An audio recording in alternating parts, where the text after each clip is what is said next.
Kenapa? Presiden nggak boleh bilang dablek. Dablek itu, monyet-monyet, maling-maling itu dablek. Saya katakan, saya siap mati untuk bangsa dan rakyat Indonesia.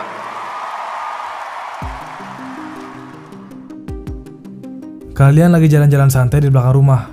Tiba-tiba kaki kalian nendang sesuatu yang keras. Pas kalian gali, ternyata ada koper gede penuh duit. Isinya miliaran rupiah. Kalian langsung deg-degan dong. Antara senang karena kaya mendadak, bisa beli Wagyu tiap hari, bisa beli motor impian. Atau di sisi lain, kalian juga kepikiran, ini duit dari mana? Boleh gua ambil atau enggak? Kalau ketahuan orang lain, ini bakal jadi bencana yang ribet atau enggak? Karena mungkin aja bakal direbutin orang lain, atau bahkan diambil teman kalian sendiri yang kalian udah percaya dari kecil. Nah, kira-kira begitulah situasi Indonesia sekarang. Kita baru aja nemuin harta karun, cadangan minyak dan gas terbesar dalam 15 tahun terakhir setelah ditemukan, sebanyak 652 juta barrel minyak MMBOE. Ini bukan cuma angka doang, ini jumlah yang bisa mengubah nasib ekonomi kita. Tapi seperti kalian yang nemuin koper duit tadi, nggak bisa langsung diambil dan dipakai. Ada proses, ada aturan. Ada kemungkinan besar kalau kita salah langkah, ini malah jadi bencana dan diambil teman kita. Karena kalau ngomongin energi, sejarah udah berkali-kali nunjukin, siapa yang menguasai energi, dia yang menguasai dunia. Negara-negara besar nggak cuma kaya karena mereka punya teknologi canggih atau militer kuat, tapi karena mereka bisa mengendalikan energi. Nah, jika kita kembali ke zaman kolonial, para penjajah datang ke Nusantara bukan sekedar mencari rempah-rempah buat masak di dapur istana mereka, tapi karena satu hal yang jauh lebih strategis, kekayaan alam dan energi. Jepang, Inggris, Portugis semuanya paham kalau yang menguasai apa yang dibutuhkan semua orang, dialah yang bisa mengontrol dunia. Dulu yang diperebutkan bukan minyak dan gas, tapi rempah-rempah. Portugis dan Inggris datang ke Nusantara bukan sekedar mencari bahan masakan, tapi karena rempah-rempah saat itu adalah komoditas strategis yang bisa menggerakkan ekonomi dunia, mirip dengan minyak dan gas saat ini. Nah, kalau dulu negara yang menguasai rempah-rempah bisa mengendalikan jalur perdagangan global, sekarang yang punya energi lah yang punya kendali atas ekonomi dan politik dunia.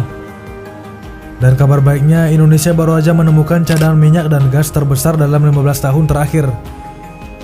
Tapi pertanyaannya, apakah ini benar-benar akan membuat kita kaya raya dan mandiri energi, atau malah jadi ajang perebutan yang baru?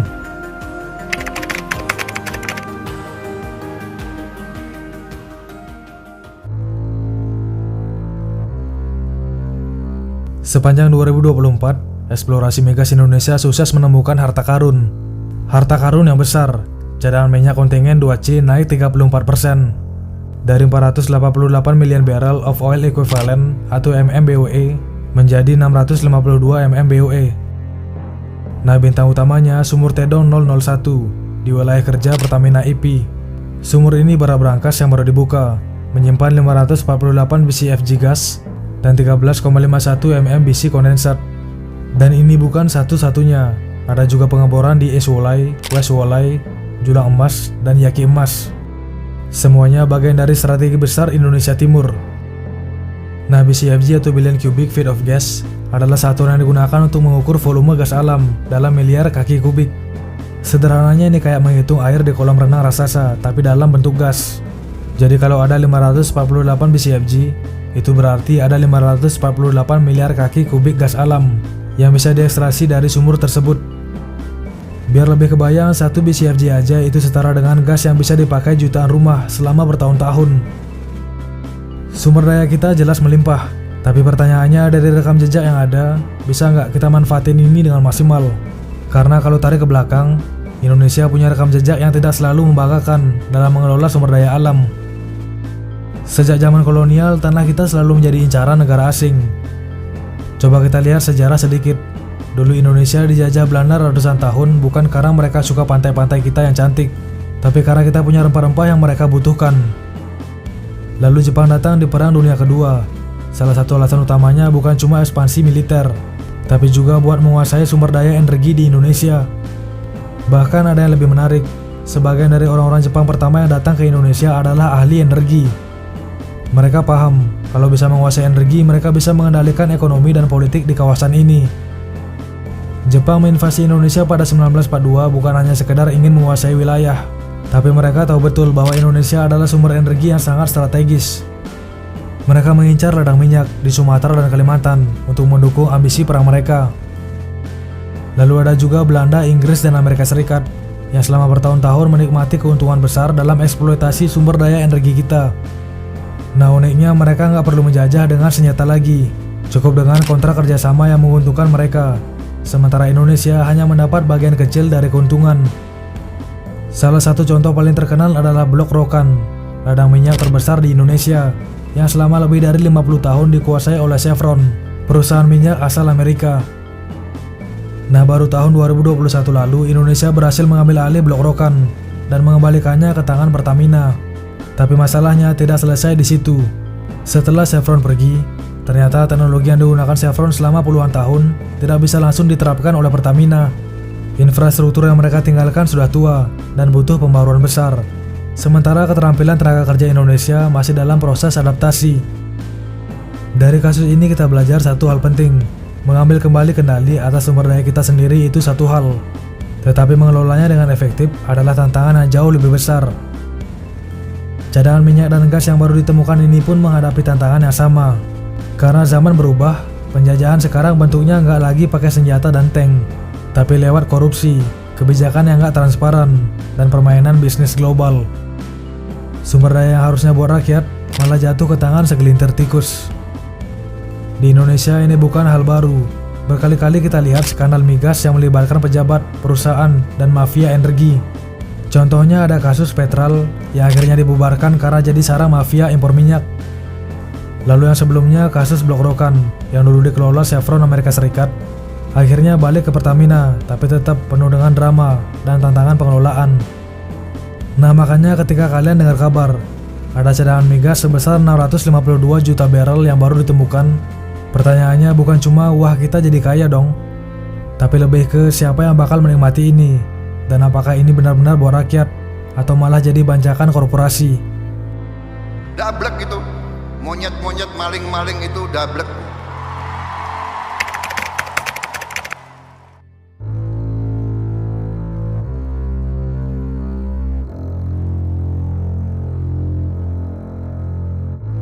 Nah, kalau kita lihat negara lain, ada dua contoh ekstrim yang bisa kita pelajari, Norwegia dan Rusia. Norwegia adalah contoh negara sukses dalam mengelola minyak dan gasnya. Mereka punya sistem yang transparan, pendapatan dari minyak dimasukin ke dana abadi. Mereka tidak hanya mengekspor minyak mentah, tapi juga membentuk sesuatu, Sovereign Wealth Fund, sebuah dana abadi yang menampung keuntungan dari sektor migas, dan digunakan untuk membiayai pendidikan, kesehatan, serta infrastruktur publik. Keuntungan dari sektor energi ini tidak dibiarkan mengalir ke segelintir orang, tetapi benar-benar dimanfaatkan untuk meningkatkan kualitas hidup seluruh rakyatnya. Nah, saat ini Norwegia adalah salah satu negara dengan standar hidup tertinggi di dunia, dan mereka tidak mengalami ketergantungan ekstrim terhadap minyak, karena berhasil mengalokasikan keuntungannya dengan bijak. Sebaliknya di sisi lain ada Rusia yang memiliki pendekatan yang berbeda. Bagi Rusia, energi bukan hanya sumber pendapatan, tetapi juga alat politik. Ketika Barat menjatuhkan sanksi ekonomi akibat konflik dengan Ukraina, Rusia langsung mengalihkan ekspor minyak dan gasnya ke Cina dan India. Mereka bahkan membentuk Shadow Fleet, armada kapal tanker rahasia, yang digunakan untuk menyelundupkan minyak dan menghindari sanksi internasional. Selain itu, Rusia seringkali menggunakan gas sebagai senjata diplomasi, mengontrol pasokan ke Eropa untuk mendapatkan pengaruh politik. Indonesia ada di tengah-tengah. Kita punya sumber daya besar, tapi kita juga masih bergantung pada impor. Nah, kita bukan Norwegia yang udah mapan dalam pengelolaan energi, tapi juga belum seganas Rusia yang bisa main strategi geopolitik dengan minyak dan gasnya. Dari dua pendekatan ini, Indonesia harus memiliki jalannya sendiri.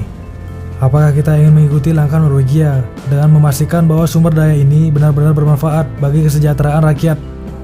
Atau kita akan menggunakan minyak dan gas sebagai alat geopolitik seperti Rusia? Atau yang lebih buruk, kita hanya membiarkan sumber daya ini dieksploitasi segelintir orang tanpa memberikan manfaat signifikan buat negara? Jadi sekarang pertanyaannya, apa yang bisa kita lakukan supaya cadangan migas ini benar-benar bermanfaat buat rakyat? Saya katakan, saya siap mati untuk bangsa dan rakyat Indonesia.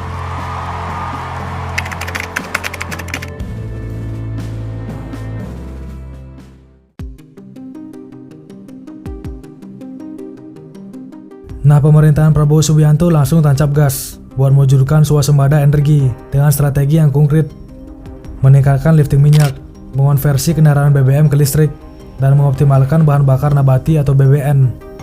Produksi minyak yang masih di angka 600.000 barrel per hari harus digenjot supaya kita nggak terus-terusan impor.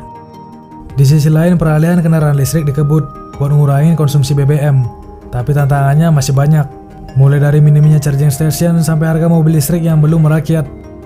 Namun kedatangan BYD bangun pabrik terbesar di Asia Tenggara yang berlokasi di Subang bisa sangat membantu. Nah, buat energi hijau, pemerintah juga bakal ningkatin biodiesel dari B35 ke B40, B50, bahkan B60 buat ngurangin ketergantungan pada BBM fosil. Pemerintah saat ini juga udah makin serius soal ketahanan energi. Kementerian SDM sekarang fokus pada pemanfaatan gas bumi dan hilirisasi.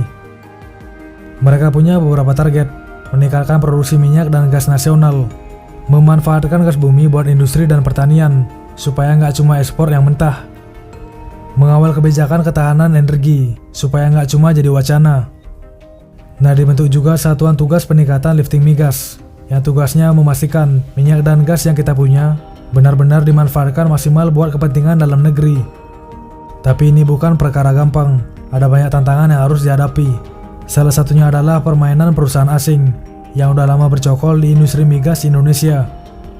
Banyak blok minyak dan gas yang dikelola perusahaan asing, dan gak semua kontraknya menguntungkan buat Indonesia. Contohnya Blok Masela yang sempat tarik ulur soal investasi dan pengelolaan antara pemerintah dan perusahaan asing.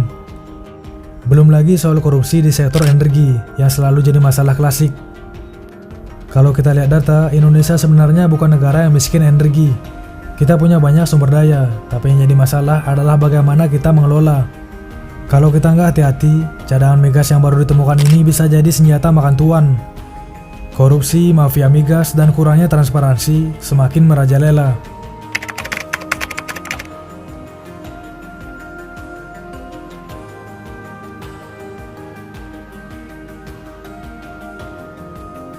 Jadi sekarang semuanya tergantung kita. Kita udah lihat contoh negara-negara lain dan bikin kebijakan yang mensejahterakan rakyat. Nah, maaf banget nih, WQWEK nggak mau mikir sendiri. Kita diskusi di kolom komentar. Dan WQWEK lempar kalian pertanyaan. Menurut kalian, apakah Indonesia bisa jadi negara yang benar-benar mandiri energi? Atau bahkan mengikuti langkah Rusia? Atau justru bakal jatuh ke dalam perangkap korupsi dan kepentingan asing lagi? Tulis pendapat kalian di kolom komentar video ini dan berikan alasannya. Karena pendapat kalian yang akan membawa topik ini jauh lebih berkembang. Dan subscribe WQWEK jika kalian suka dengan pembahasan seperti ini. Sampai jumpa lagi dan terima kasih. Kita mau beli gas melon dulu.